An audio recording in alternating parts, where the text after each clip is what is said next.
Today on MH News, we're sharing with you our top 5 tips for profitable musicians.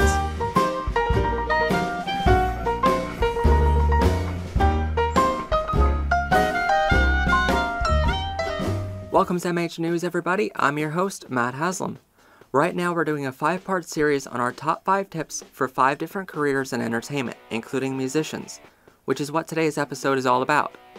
In the past couple weeks, we talked about filmmakers, lighting for live events, audio for live events, and the next episode after this one is a mystery topic, so watch for that episode on our channel. Now this week is all about music and how to make money at doing it for a living.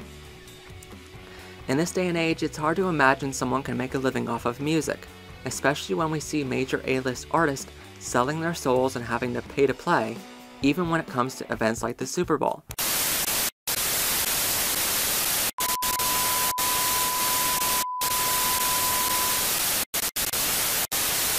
And if you haven't heard by now, that actually is true. The NFL recently announced in 2014 that they were looking for musicians to bid for their chance to play at the Super Bowl in 2015. Furthermore, they have reported that it is customary for the artist not to be paid and that no artist has ever gotten paid to perform at the Super Bowl, claiming the exposure and experience were valuable enough. Which, by the way, experience and exposure should never ever be valued when it comes to your fees. Now, it's hard to believe that a non-profit who charges millions for ads, thousands per ticket, and even has a sponsor for the halftime show itself doesn't have the money to pay a couple musicians to perform a couple songs. What makes it harder is the fact that football players are all getting paid hundreds of thousands of dollars a year for playing a sport. But because you're playing a guitar, that's not worth anything, just enforcing the idea that music isn't valued, and yet getting a ball across the line somehow is. But our point isn't about the NFL, and if you'd like to know more about this report, you can certainly go to our first episode in Season 1. Today is all about musicians, though. So in this ever-changing industry with many people assuming that musicians are hobbyists and devaluing our craft, it seems like the only ones making money are either those manufacturing and selling music gear to every hopeful musician, or those who preach that they have an answer on how to make money, but who charge you a fee for their advice. Which is why our advice is for free, because we believe the more of you who succeed, the greater our industry becomes as a whole, and furthermore, the greater our success will be as a result. So our number 5 tip is to learn many instruments. Nowadays, you can't just be great at singing, guitar, or piano. You have to be great at many other instruments. I've seen tons of singers who can't perform without a karaoke track or some form of accompaniment, and a vast majority of them never become professional. Please understand, though, there's a difference between professional and successful, because plenty of those musicians are successful but not making enough money to be professional yet. Learning many different instruments allows you to go wherever and perform anywhere without relying on a CD or another musician.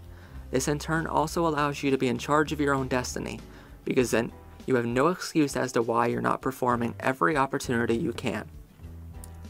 Coming in at number 4 is to concentrate your efforts on a maximum of 5 great songs. By the way, at least 3 of these songs should adhere to what we are talking about in number 1 a little while later in today's episode.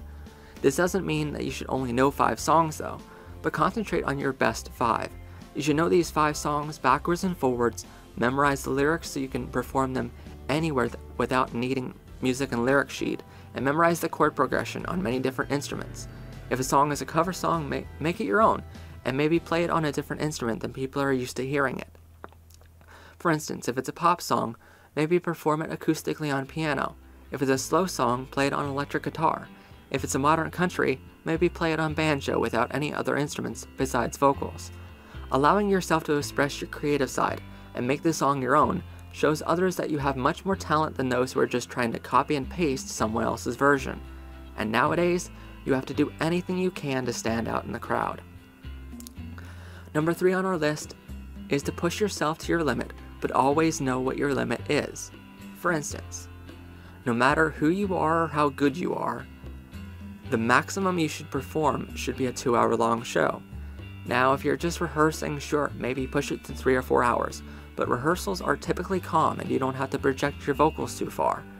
Doing a live performance, many studies have been conducted and they all prove 2 hours should be your limit to a performance.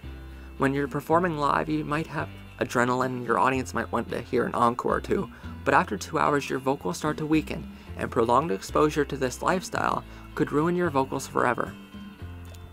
For musicians, after 2 hours you're going to notice you start to see you lose your concentration and mess up. And the worst thing you can do is make a mistake near the end of your show, because your audience might forget a little mistake you made in the middle, but they're going to remember every note you messed up at the end of the show, because that was the last thing they heard from you.